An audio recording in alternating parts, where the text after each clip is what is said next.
सदा उठती है, हर धड़कन में मदीने की फजा बसती है। जब भी मैं नाम लेता हूँ हबीब करीम का, तो यूं लगता है रहमत की घटा बरसती है। मेरे आका मेरे मौला मेरे नूर हदायत, आपके ज़िक्र से हर रात सहर बनती है।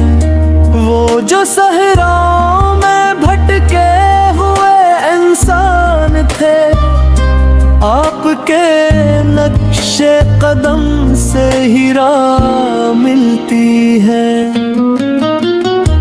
आप आए तो अंधेरों ने सजदा कर लिया, आपके नूर से हर समत ज़िया फैलती है।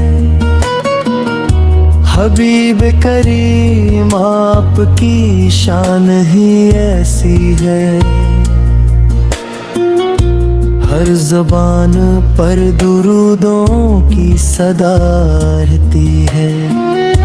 आपके दर की गुलामी जो नसीब हो जाए, जिंदगी खुद ही इबादत में बदल जाती है।